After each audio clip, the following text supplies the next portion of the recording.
Hello दोस्तों, स्वागत है आपका फिर से हमारे यूट्यूब चैनल जिगर एजुकेशन में। दोस्तों आपको बता देता हूँ, अपने ये जो एसएसटी की जो एग्ज़ाम दिया था आप सामाजिक में से कुछ क्वेश्चन मित्र कह रहे हैं कि ये क्वेश्चन की लैंग्वेज सही नहीं थी। तो उसमें आज हम देखते हैं कि कैसे प्रश्न है, उनकी लैंग्वेज कैसी है, उनके ऑथेंटिक प्रूफ कौन सा है।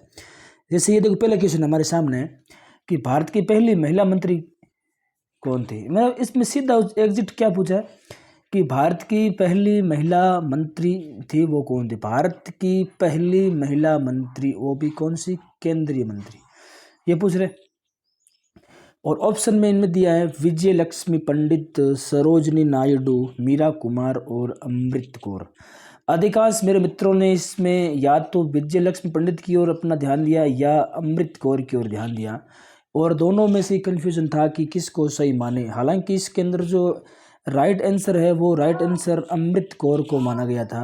लेकिन आपको बता देता हूँ, विजय लक्ष्मी पंडित भारत के अंदर सबसे पहले केंद्रीय मंत्री, अंग्रेजों के समय भी केंद्रीय मंत्री बनने वाली ये थी, जबकि 1947 के जब हमारा देश आज़ाद हुआ उस समय अमृत कौर थी। अब दोनों मतलब इस प्रश्न के अनुसार तो दोनों ही सही हो रहे हैं। मैं आपके सामने एक एग्जिट बताना चाहता हूँ। देखो आपके सामने है, मैंने ये आपके सामने नोट्स दिया है। देखो इसमें क्या लिखा है, विजय लक्ष्मी पंडित अंग्रेजों के राज में किसी कैबिनेट पद पर रहने वाली प्रथम महिला थी।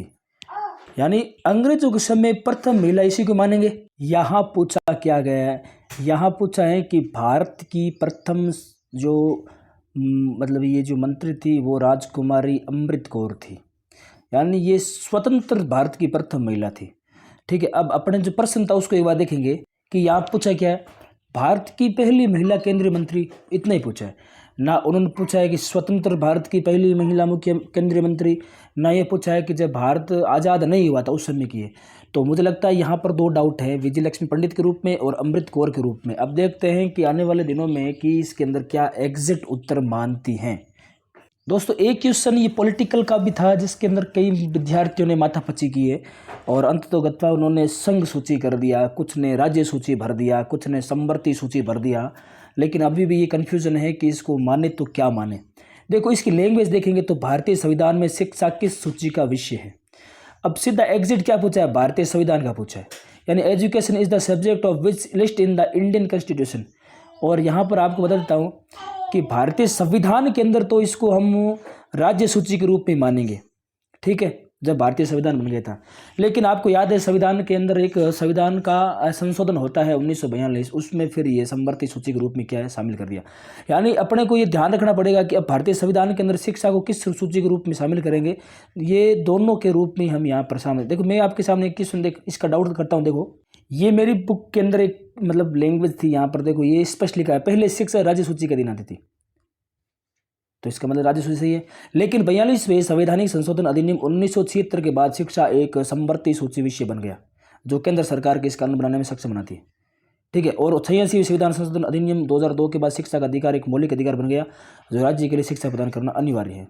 अब यहाँ पर हमारे सामने ये पूछा है कि अब शिक्षा को किस में मानेंगे। अब एग्जिट संविधान की बात करते हैं तो ये राज्य सूची के दिन आती है, यहाँ पर ये स्पष्ट लिखा है राज्य सूची के दिन। जबकि अब 42वें संविधान के अनुसार हम मानेंगे समवर्ती सूची के रूप में। अब एग्जिट के रूप में समवर्ती सूची मानी जाएंगी या क्या मानी जाएंगी, वो तो इस प्रश्न के लैंग्वेज से हमें पता चलना चाहिए कि भारतीय संविधान में शिक्षा किस सूची का विषय है। तो भारतीय संविधान की अगर बात करते हैं तो उस समय राज्य सूची का है, लेकिन अभी वर्तमान में समवर्ती सूची के रूप में जानी जाती है। देखते हैं अब इसके अंदर क्या माना जाता है। बड़ा ही उथल पुथल होने की बड़ी संभावना रहेंगी, देखते हैं होता क्या है। एक मेरे मित्र ने कमेंट करके कहा था कि मुख्यमंत्री दुग्ध उत्पाद संबल योजना के तहत दुग्ध उत्पादकों के लिए कितने रुपए प्रति लीटर अनुदान प्रदान किया जाता है। तो उस मित्र ने अभी हाल में जो अपडेट है उसके अनुसार तो 5 रुपये हैं, ये इसमें कोई दो राय नहीं।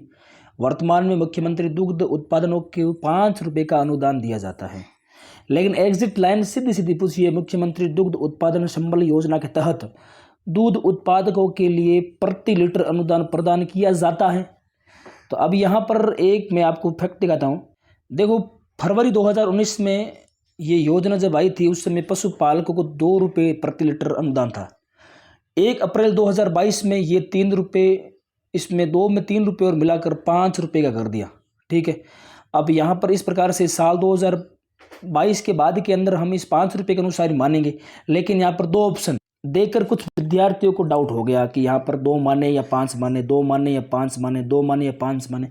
पुराने रूप में अगर पूछेगा तो 2 माना जाएगा और वर्तमान अपडेट है तो इसमें 5 ही माना जाएगा। आप निश्चित रहना, क्योंकि जिन्होंने भी 5 किया है उसका बिल्कुल एग्जिट उत्तर सही माना जाएगा और इसके अंदर कोई संदेह नहीं है। तो मित्र, ये इस प्रकार के मैं आपके सामने एक डाउट और आपका क्लियर कर देता हूँ।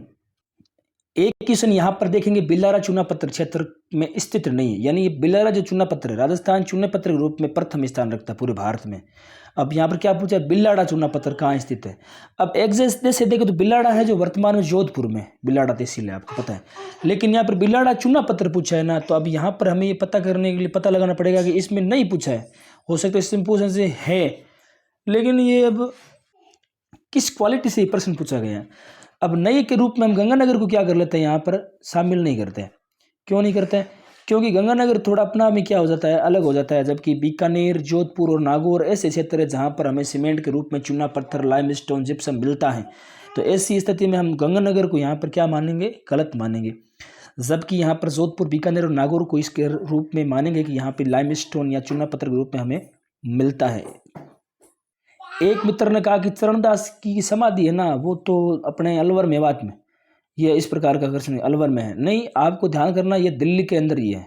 संत चरणदास जी की जो समाधि है वो दिल्ली में ही है, इसके अंदर कोई डाउट नहीं है।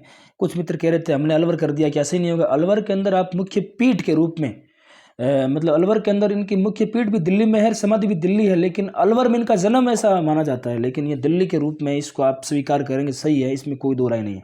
एक मित्र ने कहा था कि मैंने इस क्वेश्चन को छोड़ दिया है। अब मैंने इस क्वेश्चन को छोड़ा इसलिए था क्योंकि मुझे 18वीं शताब्दी के अंदर एक लिंग मंदिर का निर्माण वाले व्यक्ति को यहाँ पर राइट करना था, लेकिन मुझे चारों डाउट लगे, इसलिए मैंने छोड़ दिया। क्या मुझे अंक मिलेगा क्या? तो मैं आपको ये बता देता हूँ कि यहाँ पर ये मिस प्रिंटिंग हुई है, तो बिल्कुल ये क्वेश्चन डिलीट होगा। अगर आपने किया है तो भी आपको एक बोनस मिलेगा, अगर आपने नहीं किया है, छोड़ भी दिया, तो भी आपको एक बोनस मिलेगा।